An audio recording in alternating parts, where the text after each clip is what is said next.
Bonjour Wilfried Loriano d'Orego, vous êtes le coordinateur du CPA et vous êtes en face de Edem Ajagbabo, fondateur et PDG de Semoa Group. Merci à vous deux d'être présents sur notre plateau. Je pense que vous avez assisté ce matin à la scène Inspire. Est-ce que ça vous a inspiré des choses justement ?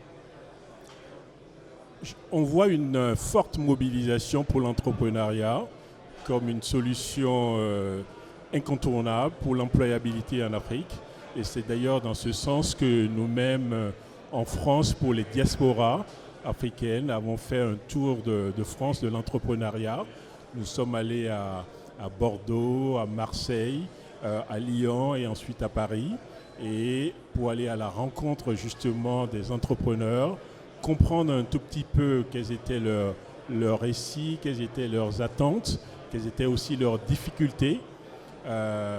Et puis aussi, en les écoutant, mettre en valeur finalement des parcours de réussite, des entrepreneurs africains qui réussissent pour contribuer finalement à déconstruire les idées reçues qu'il y a de la réussite dans la diaspora. Et donc, fort de ça, de ce Tour de France, nous avons, avec nos partenaires, mis en place ce qu'on appelle le Pass Africa. Et justement, ce Pass Africa, Ouais. qui est né de tous ces échanges, de ces rencontres, vous pouvez nous expliquer un peu plus ce que c'est ? Absolument. Alors le Pass Africa, c'est une sorte de mécanisme d'accélération de l'entrepreneuriat pour les entrepreneurs qui sont à cheval en deux continents. Déjà, entreprendre sur un continent, c'est difficile. Entreprendre à cheval sur deux continents, ça l'est encore plus. Et donc, Pass Africa, c'est un guichet unique qui permet de recevoir au guichet de BPI France, parce que c'est porté par BPI à Paris et dans les régions également, de façon prioritaire, ces entrepreneurs-là, une seule fois, ils posent une seule fois leur dossier et le dossier est étudié pour tous les outils disponibles au sein de la BPI. Et donc, c'est un accélérateur finalement. Et donc, nous avons mis ça en place avec BPI et avec une trentaine de partenaires également. Et donc, ce que concrètement le Pass Africa apporte à ces entrepreneurs, c'est des solutions de coaching, d'accompagnement, c'est des solutions de réseautage et des solutions de financement. Justement, Edem Ajagbabo, vous êtes un entrepreneur qui bénéficie de ce Pass Africa. Comment est-ce que ça se passe concrètement ? Alors, chez Semoa, pour revenir à la base, ce qu'on est, on est une fintech avec l'ambition de devenir le leader de la digitalisation bancaire en Afrique, notamment avec un produit phare qu'on appelle WhatsApp Banking. Et notre problématique commerciale aujourd'hui, c'est d'adresser les directions générales des banques. Et donc, aujourd'hui, étant entrepreneur sur le continent, mais vivant également en France, j'ai cette difficulté-là. Vous êtes où sur le continent pour qu'on arrive à vous situer ? Aujourd'hui, on est positionné au Togo et on a déployé des solutions en Côte d'Ivoire, au Sénégal, au Cameroun et au Maroc.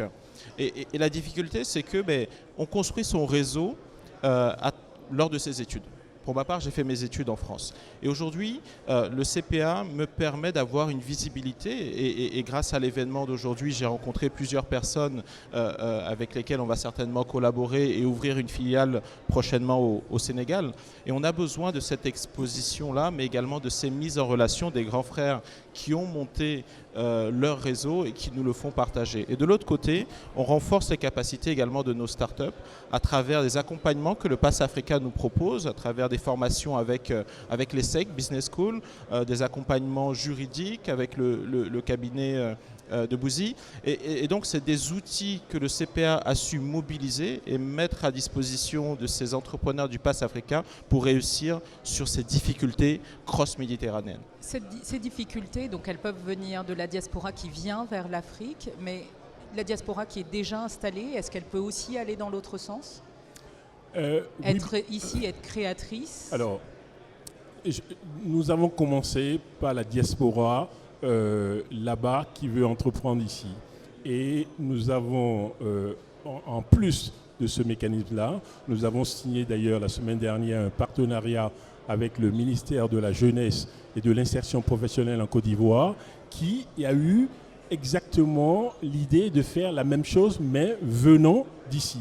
Et l'idée, c'est de voir comment on peut faire la jonction entre ces deux programmes. Et donc, ça veut dire qu'il y a une vraie symbiose entre les deux programmes pour le bénéfice des entrepreneurs. Alors, on souhaite beaucoup de succès justement à tous ces programmes et au Pass Africa. Merci beaucoup d'avoir été avec nous. Merci et à on vous. vous souhaite une bonne suite des programmes sur cet événement Inspire and Connect. Merci beaucoup. Merci à vous.